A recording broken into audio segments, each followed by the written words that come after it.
Friends, అందరికీ good morning. ఈరోజు నేను మా ఇంట్లో వంట వచ్చేసి కోడిగుడ్ల పులుసు అయితే చేస్తున్నా. ఇది ఎలా చేస్తానో ఫుల్ వీడియోలో చూపిస్తాను, చూడండి. ఓకేనా ఫ్రెండ్స్? ఇప్పుడు స్టవ్ అయితే ఆన్ చేసిన, మీద గిన్నెనైతే పెట్టేసుకుంటున్నా. గిన్నె అయితే వేడయ్యాక నూనె అయితే పోసుకోవాలి. ఇప్పుడు గిన్నె వేడయింది. ఇప్పుడు ఫస్ట్ నూనె అయితే పోస్తున్నా. నూనె వేడయింది. ఫస్ట్ ఉల్లిగడ్డలు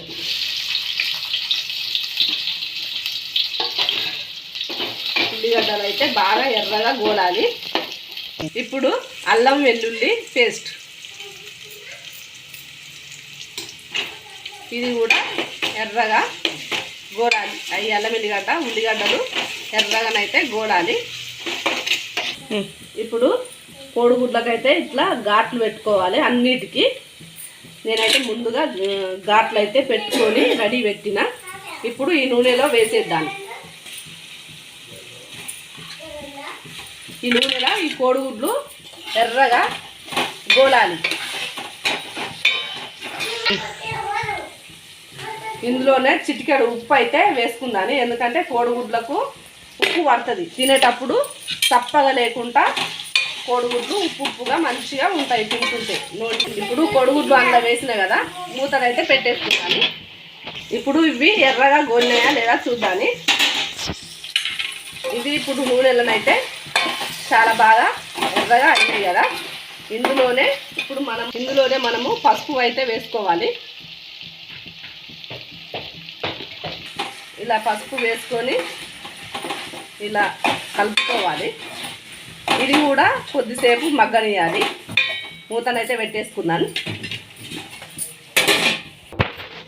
ఇప్పుడు గోలిందా లేదా చూద్దాని. ఇప్పుడైతే బాగా నూనెలోనైతే గోలినవి ఇవి. ఇప్పుడు ఇందులోనే మనం కారం అయితే వేసుకోవాలి. కారం మేము ఎక్కువనే కారం తింటాం కాబట్టి కొంచెం కారం ఎక్కువనే వేసుకుంటాము.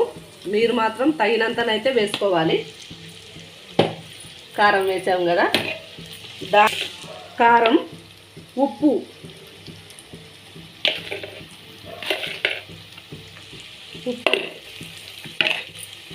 ఇవైతే బాగా ఇట్లా కలుపుకోవాలి. కాసేపు నూనెలోనే మగ్గనియాలి. కారం వేసినాక కూడా మళ్ళీ అయితే ఇప్పుడు మూతనైతే పెట్టేసుకున్నాను. కాసేపు మగ్గాలి. ఇప్పుడు మళ్ళీ మూత తీసేసుకొని బాగా గోలింది కదా. ఇప్పుడు ఇందులోనే మనము చింతపండు అయితే నానబెట్టుకొని నేనైతే ఇలా పిసికాను. ఇప్పుడు ఇందులోనే మనము చింతపులుసు అయితే పోసుకోవాలి.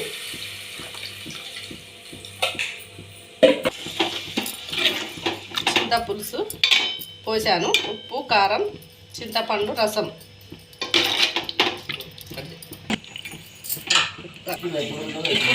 చింతపండు రసం పోసిన కదా. ఉప్పు, కారం, అల్లం వెల్లిగడ్డ అన్నీ వేసి ఇలా అయితే కోడిగుడ్ల పులుసు చేస్తున్నా. ఇది బాగా మసలాలి. ఓకేనా?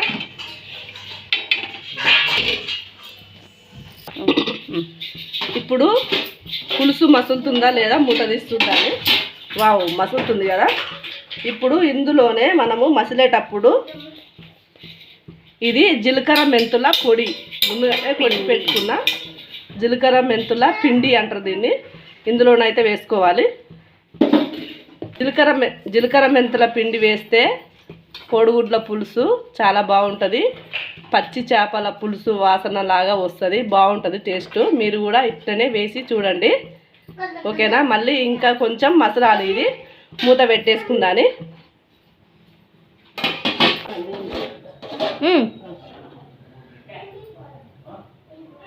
ఇప్పుడు కోడిగుడ్ల పులుసు రెడీ అయిందా చూద్దాని. వావ్, అయిపోయింది కోడిగుడ్ల పులుసు. స్టవ్ అయితే ఆఫ్ చేసేస్తున్నా. ఈ కోడిగుడ్ల పులుసు ఈ కోడిగుడ్ల పులుసు ఎవరికైతే ఇష్టమో కామెంట్ బాక్స్లో కామెంట్ చేయండి.